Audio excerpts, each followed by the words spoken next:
We begin with brand new numbers on inflation and what they reveal about the struggles that Americans are facing as the president faces accusations of bailing out wealthy Democratic tech donors. The Consumer Price Index is out for the month of February, rising 0.4% from January and up 6% over last year.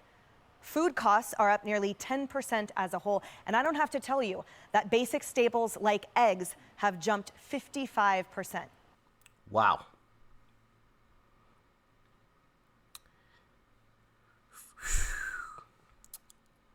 Even fruits and vegetables, fish, meat is up another 2%. Sheesh Louise. Gas is down ever so slightly. Other energy costs are sky high. And the biggest banking failure since the 2008. Was my head blocking that last slideshow? No. Okay, we're good. 55%. While gas is down ever so slightly, other energy costs are sky high. And the biggest banking failure since the 2008 financial disaster is now adding to the country's economic concerns. But it's also fueling a partisan blame game. Republicans are blasting President Biden's response to the Silicon Valley bank collapse, accusing him of giving special treatment to some of his party's biggest donors, while the White House is busy pointing fingers at the last administration. Typical. Thanks to the quick action of my administration over the past few days, Americans can have confidence that the banking system is safe. During the Obama-Biden administration, we put in place tough requirements on banks like Silicon Valley Bank and Signature Bank, including the Dodd-Frank law to make sure that the crisis we saw in 2008 would not happen again. Unfortunately, the last administration rolled back some of these requirements. So, Jerry, in prime Democratic form, the answer, according to Biden, is more government, right? More regulations, more government. More money. More of our money. That's what's so disturbing here. And I think the thing that a lot of people are latching on to, right? Here's what happened over the weekend and what I think, today people are saying, the Dow's up 400 points. It's all over. Nothing to see here. Everything will be okay. Nothing could be further from the truth. And let me tell you why. Because essentially what the president did and Treasury, they said, guess what? That $250,000 guarantee that the FDIC gives individuals if there's a problem with their bank, all of us have it, that applies to everybody at any amount. So they can't go out and save Silicon Valley Bank and then a month later, 2 months later, 2 years later say they're not going to save this bank and make all of the investors whole. The cost of this is about $15 billion. I can tell you the administration is saying that money is going to come from fees, but those fees are set up for us, not for these companies who on the West Coast, deep-pocketed venture capitalists are being saved here. And what's happening to Americans who are paying 6% inflation? She said that they can't now go and say that they aren't going to bail out some of these other banks. I disagree. If it is a bank that doesn't do the DEI, diversity, equity, and inclusion, if it's a right-leaning bank that invests in conservative ideas and businesses, they won't bail them out. I can almost guarantee that. Do I know that with 100% certainty? Of course not. But she was right on one thing. This administration is just pushing us closer and closer to more and more government control. More and more government control. That is their ultimate goal. They control everything, and we control nothing. Case in point, you guys might have heard about this. If you didn't, check this out. Just 2 days after his bailout of SVB, of course, Joe Biden traveled to the state where it all emanated from. But instead of addressing the failure of Silicon Valley Bank or reassuring Americans that their deposits are going to be safe, Biden was in California for a different reason.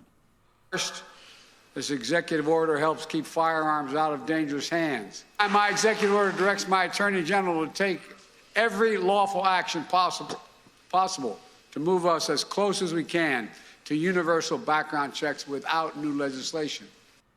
Okay, this just isn't just the DOJ. What does that even mean? Move us as close as we can to universal background checks without any new legislation. What exactly are they going to do? Just asking. You understand that this gives a lot of power to other federal agencies as well. For instance, Pete Buttigieg and the Department of Transportation will have more resources to track gun shipments. It's called the Federal Trade Commission also to analyze how gun manufacturers market their products. And then this was perhaps most alarming with a little more detail added. It calls on the Department of Defense to promote gun safety through the acquisition of firearms itself. Joining me now to react, Kentucky Congressman Tom Massey.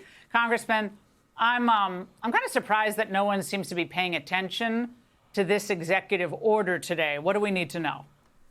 Well, first of all, look at where he chose to announce it in California, where gun control laws have failed. They've got a higher than average mass public shooting per capita, and they've got some of the strictest gun laws. In fact, he went to Los Angeles County. Unless you're white and well connected, you probably can't get a permit to carry concealed firearm there. Fewer than Bingo. 1 in 5,000 have a concealed carry permit in Los Angeles County. Compare that to the 43 states where you can carry. It's about 1 in 10 Americans. So he went to a virtual gun-free zone to announce these programs. And one of the things that he said he's going to do, we just heard it right. Went to a gun-free zone that has a lot of firearm crime. Kind of sounds like another gun-free zone, Chirac, but still has a lot of firearm crime. Isn't it crazy how that works? But you know, I'm not surprised. I am not surprised. These politicians have been trying to take away the Second Amendment for I don't know how long. Some of you guys have been around longer than I have. I saw a video the other day, or a clip the other day of, I don't exactly know when it was, but I could tell it was an older video. I would say, 80s, maybe 70s. I don't know. Where they were saying some of the same stuff. Same tired message. Goodness gracious. And the sad part about all of this, well, I guess there's a few things. But one, this administration was quick to take care of their alleged Silicon Valley, donors and partners and people that are in cahoots with them, right? They were quick to take care of that. But the people of East Palestine were left high and dry until it was talked about so much that they had no choice but to address East Palestine, Ohio, where the train derailed. You guys remember that story. So they were quick to take care of their buddies, but, in Trump country, hold on, wait, they're talking about it a lot, President. All right, let's say something. Really? Okay. All right. To be expected. Another thing is, the situation that we're in under this administration is it feels like there's one thing after another thing. One crisis after another crisis. And I feel like part of me feels like this is being done intentionally. And I'll give my thoughts. I don't have any facts to truly back any of this up, right? I have no facts to back this up. But part of me feels like, some of this chaos is by design. And it's by design because they want us to panic. They want us to go into a frenzy because if we do, that means, hey, see guys, our traditional way of, our traditional economy does not work. All right? Us giving you guys dollar bills in cash, us giving you guys this, it doesn't work. So I'll tell you what, guys, we're going to go with a CBDC, central banking digital currency, where we can monitor everything. We can keep you guys safe. Am I on the right track? Y'all let me know in the comment section. I can see it happening. See, with the traditional money, we failed. It collapsed. which is why I think they're printing a bunch of money and just throwing around money like it's nothing. They know the more you print this stuff, the less it's worth. Eventually it collapses if you print too much. Right? But they're continuing on.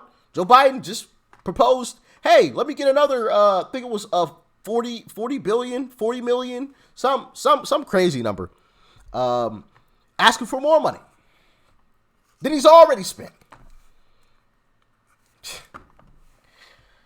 But hey, guys, this doesn't work anymore.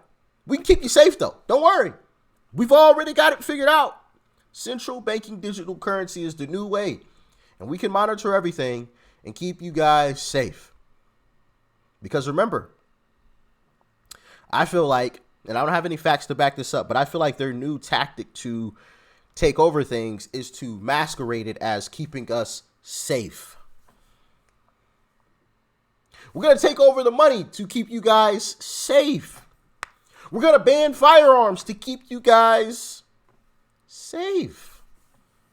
We're going to ban misinformation and disinformation to keep you guys safe.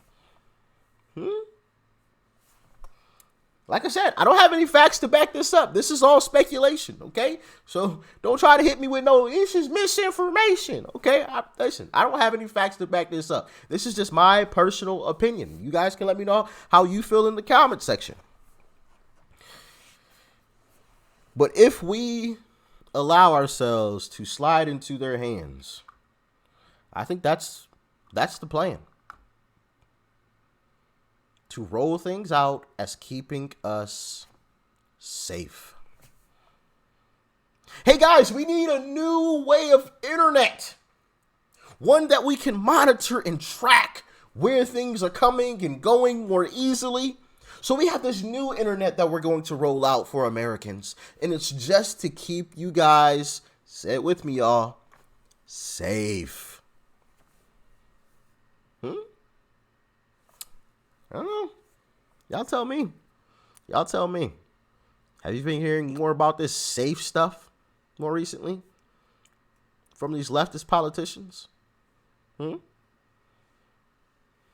Stay vigilant, y'all. Stay vigilant. All right. There's some powerful forces that I think are really working against us right now to push us into the direction of full control on their part and absolutely no control on our behalf. But that's just my opinion.